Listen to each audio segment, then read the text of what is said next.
whole person view of a patient is a critical component of value-based care.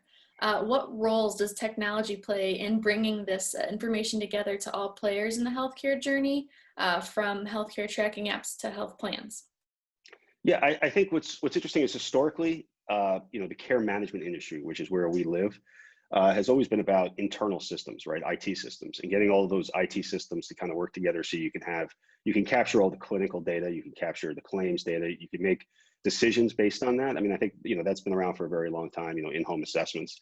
I think what the real powerful transition that is occurring now is while everything's moved to the cloud, it's also opened up the opportunity to tap into a universe of new technologies, basically becoming a command and control center for that digital health universe, where you're no longer worrying about the interoperability of internal systems, but the interoperability of external systems and consumer facing tools.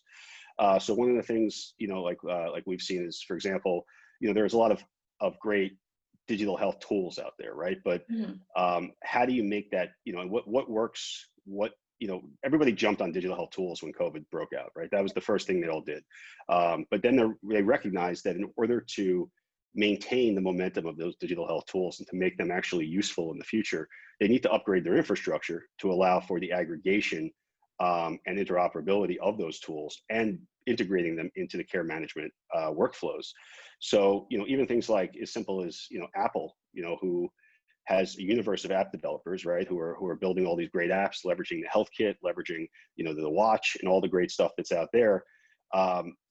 There are different organizations that decide, well, I like these apps better than those apps, or I want to buy a watch for everybody in my population, or just for the people who have, heart conditions.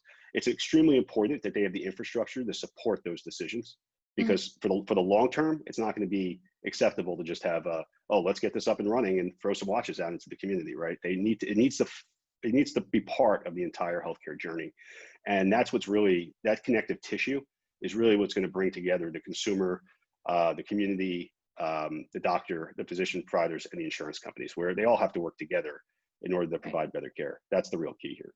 Right. Thank you. Um, Now, how do you think the election will impact the future of value-based care? And also, where do you think there can be some alignment amongst both parties? That's a great question, and it's one I really like, because one of the things that I've found extremely frustrating over the years has been the political football that healthcare has become, right? Because it's all a lot of buzzwords essentially at the end of the day, and the truth is value-based care is better care at lower prices. That's the future of healthcare, regardless of what party you're in. So Mhm. on the one hand, you have Democrats who want to expand the Medicaid programs or Medicare for all, which brings in more people into the population. But at the same time, you have the Republican side that likes the privatization of the managed care organizations. And essentially, if they could just get together and agree that let's expand Medicaid and Medicare, and let's privatize and let them compete, and delegate those populations, you'll end up with a really, really successful hybrid of the two. And I think that they loosely throw around terms like Obamacare and things like that, because ultimately, I mean, what Obamacare really accomplished more than anything is it forced, I mean, one of the biggest results of it was it forced doctors to go to electronic health records. And people Mhm. forget that it was not a long time ago that doctors still had all their records in filing cabinets, right? And now it's all accessible in the cloud in real time, which is Right. actually a major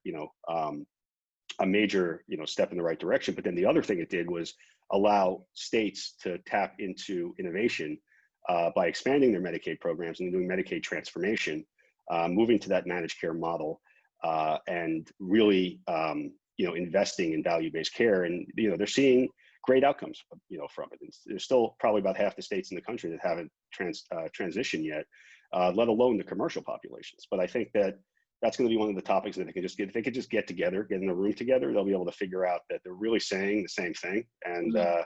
stop making an election issue, and just start recognizing that proactive care is the best interest of our healthcare system and our citizens.